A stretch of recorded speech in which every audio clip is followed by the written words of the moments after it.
طریقہ بھی آپ نے زندگی میں 27 سال میں 81 سے تحریک منہاج القرآن قائم ہوئی، نہ کبھی آپ نے آپ کے ہاتھ سے 27 سال میں دنیا میں کسی کے دکان یا گھر کا شیشہ تک میں نہیں ٹوٹا۔ اور آپ اندازہ کریں، ایک وقت تھا جب MSM آپ کو یاد ہے کئی سال بند رہی، یوتھ لیگ۔ ایک زمانہ تھا کہ جب MSM اور یوتھ لیگ کے اوپر بعض تعلیمی اداروں میں لوگوں نے بہت ان کو مارا پیٹا، بعضوں پر فائرنگ بھی کی، اور یہاں پنجاب یونیورسٹی میں بھی اور جگہوں پر بھی، اور سخت مظالم کیے، بڑی اذیتیں دی، تکلیفیں دی، بہت شکرگڑھ میں بھی، یہاں بھی، اور کئی اضلاع میں بھی۔ تو یوتھ لیگ کے اور MSM کے نوجوان بھر کے میرے پاس آ گئے، بہت مشتعل تھے، بہت زیادہ۔ یہ 80s کی بات ہے۔ تو وہ مجھے کہتے تھے کہ آپ ہمیں اجازت دیں، لائسنس بنوا دیں، ہمیں اسلحہ رکھنے کی اجازت دیں، پرووائڈ کریں، ہم اپنا دفاع کریں۔ تو میں ان کو ہمیشہ یہ بات سمجھاتا تھا، میں نے کہا بیٹے، بندوق ہمیشہ ہر کوئی اٹھاتا ہے ابتداً دفاع میں، مگر بندوق ایک ایسی چیز ہے کہ وہ عمر بھر دفاع پر نہیں رہتی، وہ بےتاب ہوتی ہے، پھر وہ دفاع سے آگے بڑھ کر چلتی بھی ہے۔ تو دفاع سے آغاز ہوتا ہے گن کا، اسلحہ کا، اور اینڈ ہوتا ہے جا کے اس کا قتل و غارت گری پر۔ تو میں نے ہمیشہ کہا کہ میں کبھی بھی اپنے بچوں کے ہاتھ میں، آپ چاہیں، میں نے کہا کام کریں چاہیں چھوڑ جائیں، میرا فرم ڈیسیژن ہے، میں اپنے بچوں کے ہاتھ میں کبھی کسی مقصد کے لیے بھی اسلحہ نہیں تھماؤں گا، کبھی نہیں۔ اس لیے کہ اگر میں نے آج آپ کے دفاع کے نام پر بھی آپ کو اسلحہ مہیا کروا دیا، دفاع کے لیے بھی، تو کل وہی دفاع والا اسلحہ جب وہ دوسرے آپ پر چلائیں گے، پھر آپ بھی چلائیں گے، پھر آمنے سامنے ہوں گے، پھر کون دیکھتا ہے کس کا دفاع تھا اور کون جارے تھا؟ جی، کون انیشیٹر تھا اور کون ایگریسر تھا اور کون ڈیفینڈر تھا؟ یہ پھر امتیاز مٹ جاتا ہے رفتہ رفتہ، پھر وہ کلچر شروع ہو جاتا ہے۔ میں نے، آپ کو اس بات کا علم نہیں ہے، ایک طلبہ تنظیم جس کے بارے میں آپ سمجھتے ہیں کہ بہت زیادہ اسلحہ اور بہت زیادہ جبر، تشدد، دہشت گردی اور مظالم روا رکھتی ہیں، اور بالکل ان کا طریقہ کار ہے جو آپ ہم وقت دیکھتے ہیں، میں نے ان کا وہ زمانہ دیکھا ہے جب ان کے پاس اسلحہ نہیں تھا اور وہ دہشت گرد نہیں تھے، اور ان کے عمل میں جبر اور مظالم کا طریقہ کار، وہ صرف کتابیں پڑھتے تھے اور فکر بیان کرتے، حلقے کرتے تھے، اور اس طرح حلقہ علم کی شکل ہوتی تھی۔ یہ وہ زمانہ ہے جب میں خود اسکول میں اور کالج میں تھا، یونیورسٹی میں آنے سے پہلے، جب میں گورنمنٹ کالج فیصل آباد میں پڑھتا تھا، یا اس سے قبل اسکول لائف تھی، ہائر سیکنڈری اسکول اور میرے کالج لائف تک، وہ دور میں نے خود دیکھا ہے۔ اس جماعت کے طلبہ تنظیم کے بچے میرے ساتھ کمروں میں، ہاسٹلوں میں رہتے تھے، میں ان کو دیکھتا تھا، ان کے معمول کو جانتا ہوں، میں گواہ ہوں کہ بگننگ ان کی اسلحہ سے شروع نہیں ہوئی تھی۔ پھر جب پنجاب یونیورسٹی میں آ گئے تو یونیورسٹی کا دور آیا، نومبر 70 میں میں ماسٹرز میں داخل ہوا MA کے لیے۔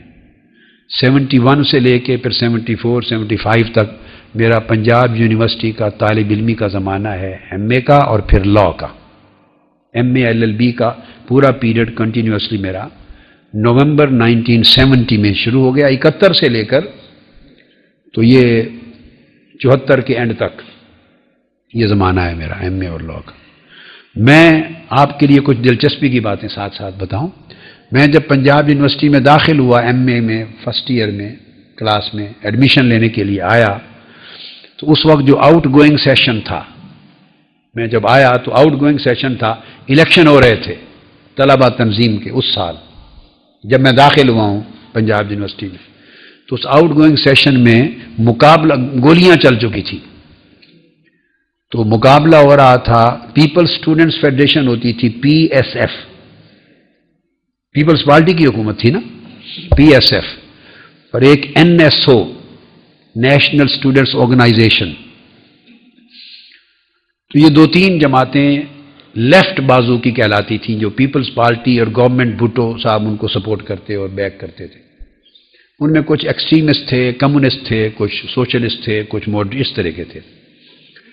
تو جہانگیر بدر اسٹوڈنٹس یونین کی پریزیڈنٹ شپ کا اس بلاک کی طرف سے امیدوار تھا، اور ادھر سے حافظ ادریس صاحب لیاقت بلوچ سے بھی سینئر ہیں. حافظ ادریس جو نائب امیر ہیں جماعت اسلامی کے، تو اسٹوڈنٹ یونین کی پریزیڈنٹ شپ سے کے لیے اسلامی جمعیت طلبہ سے وہ امیدوار تھے. تو یہ ایم اے وغیرہ کر کے آخری سال تھا، اس سیشن کا الیکشن لڑ رہے تھے. میں جب بطور طالب علم اپنے رجسٹریشن فارم داخل کروانے کے لیے یونیورسٹی میں آیا، اب آپ زمانہ سمجھ گئے. تو یونیورسٹی میں آئے جب، تو 2 سال کے عرصے کے اندر یہ گولیوں میں کلچر بدل گیا. تو میرا اپنا جو اندازہ ہے، پیپلز پارٹی کے لوگ اس بات کو نہیں مانتے. پیپلز پارٹی کے لوگ اس بات کو وہ انہی پر الزام دیتے ہیں. ممکن ہے میری اسیسمنٹ غلط ہو، لیکن میں نے جو مشاہدہ کیا، جو کچھ میری یادداشت میں ہے، اسلامی جمعیت طلبہ نے اسلحہ اٹھایا اور دہشت گردی کی طرف آئی. پی ایس او اور این ایس ایف وغیرہ پیپلز پارٹی کے لوگوں کی دہشت گردی کے جواب میں دفاعاً بگننگ ان کی اس طرز کے ساتھ نہیں ہوئی تھی. اب وہ چونکہ حملہ کرتے تھے، مارتے تھے، گولیاں چلتی تھی، قبضہ تھا، گورنمنٹ جو ان کی اپنی تھی نا بیٹے، تو وہ پولیٹیکلی پھر ہر چیز پہ کنٹرول کرتے تھے. غلام مصطفیٰ کھر گورنر تھا پنجاب کا، حنیف رامے یہ پھر وزیر اعلیٰ تھا، پھر غلام مصطفیٰ کھر وزیر اعلیٰ ہو گیا، وہ گورنر ہو گیا. تو ایک پیریڈ تھا، تو پورا کنٹرول تھا. نئی تحریک اٹھی تھی پیپلز پارٹی کی، تو وہ جو جبر تھا ان کا، اس کے رد عمل میں دفاع میں انہوں نے بندوقیں اٹھائیں، اور دفاع کی بندوقیں الٹیمیٹلی وہ بن گئیں جو آپ کے سامنے. یہ منظر میں نے آنکھوں سے تبدیل ہوتے ہوئے دیکھا ہے. تو میں نے اپنے بچوں سے کہا، بیٹے I would be the last person in this world to allow you to carry the weapons. It is not going to take place. کام کریں یا نہ کریں، میں نے کہا آخری اول تا آخر میرا، میں آپ کو آپ کے ہاتھ میں قلم ہی دیکھنا چاہتا ہوں، اسلحہ کبھی نہیں دوں گا.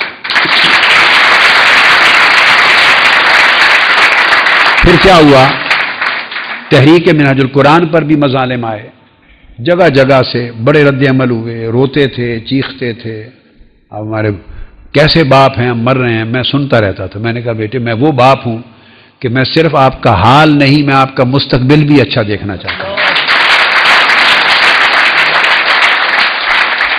تو خیر یہ طویل عرصہ بیٹے رہا الٹیمیٹلی. تو الحمدللہ آج اس وقت کسی کو نہ نیو ورلڈ آرڈر کا پتہ تھا، نہ وار اگینسٹ ٹیرر کا کوئی نام تھا دنیا میں، نہ دہشت گردی کی کا عنوان دنیا میں تھا، نہ اسامہ نام سے کوئی آدمی جانا جاتا تھا، نہ کوئی طالبان کا نام تھا، نہ وار آف ٹیررزم، کوئی اصطلاح دنیا میں ایگزسٹ نہیں کرتی تھی. جب میں نے یہ فلسفی دی، اس پہ سٹینڈ لیا، میں نے اس وقت یہ کہا تھا، یہ سب گواہ ہیں، میں نے کہا آپ جو بات میں دیکھ رہا ہوں آپ کو اندازہ نہیں، میں 90s اور 90s کے بعد 2000 کے بعد جو کچھ ہو رہا دنیا میں ہونے والا ہے، میں تحریک کو اس سے پہلے ختم نہیں کر دینا چاہتا. اس دور میں جب تحریک داخل ہوگی اور ہر کسی پر دہشت گردی کے الزام لگ رہے ہوں گے اور پوری روئے زمین پر آپ کی تحریک پر کوئی انگلی نہیں اٹھائے گا، میں اس وقت کو دیکھ رہا ہوں.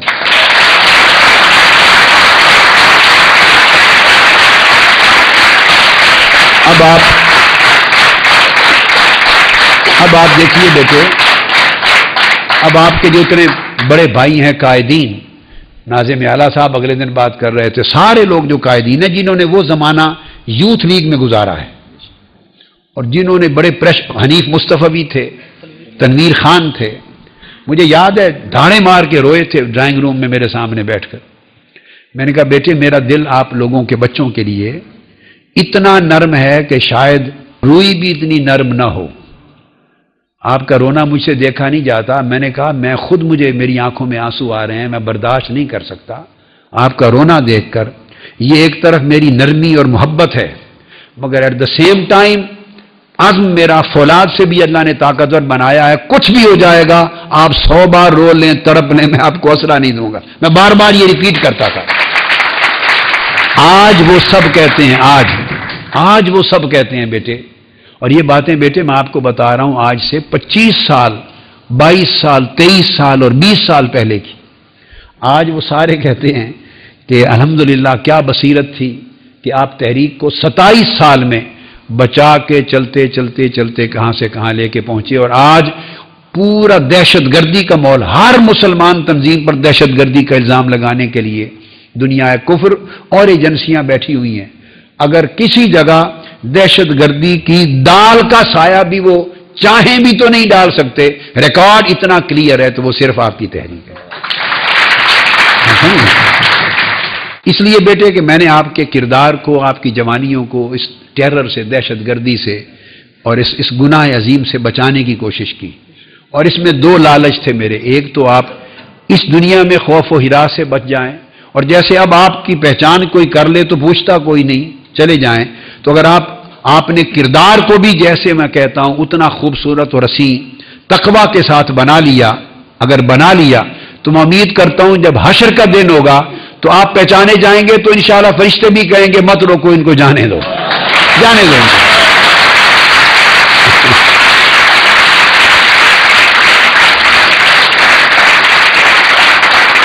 گویا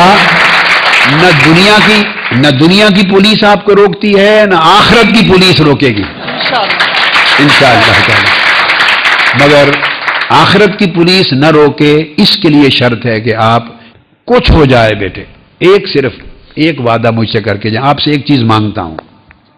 اچھا کوئی چیز مانگوں تو دیں گے آپ مجھے؟ ہمیشہ لیتے ہی رہتے ہیں نا. آج ایک میں مانگوں کوئی چیز تو دیں گے؟ جو مگر دیکھ لیں ایسا نہ ہو کہ یہاں وعدہ کر جائیں اور بعد میں دیں نا. تو یہ آسان سی چیز مانگوں گا دیں گے؟ تو پھر بیٹے یہ مردانہ وار وعدہ ہے کہ کچھ ہو جائے پھریں گے نہیں. ہاتھ اٹھائیں نا.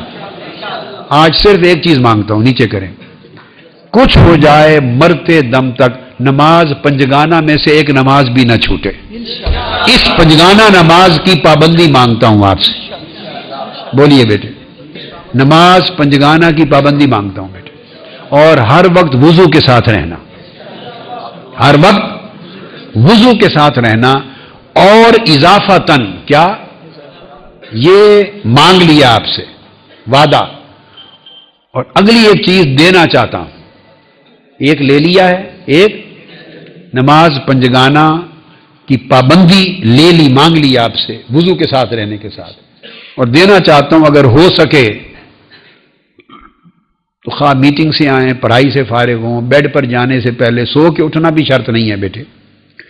جب فارغ ہوں اپنے کام کاج سے، عشاء کی نماز پڑھی ہوئی ہو اپنے وقت پر، تو بیڈ پر جانے سے پہلے رات کا 1 بجا ہو، 12 بجے ہو، 2 بجے ہو، تو تازہ وضو کر کے 4-5 منٹ بڑے ذوق میں آنکھیں بند کر کے 2 نفل 4 نفل پڑھ لیں.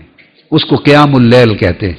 رات کے اندھیرے میں اگر میرے جوان بیٹے اللہ کے حضور اس طرح آنکھیں بند کر کے ذوق میں کھڑے ہوں گے تو اللہ کو بڑا پیار آئے گا آپ پر، اللہ تعالیٰ کو بڑا، اور آپ بڑے طاقتور ہو جائیں گے. پھر آپ کو اسلحہ کی ضرورت نہیں ہوگی، پھر اسلحہ بردار فرشتے آپ کے ساتھ ہوں گے انشاءاللہ.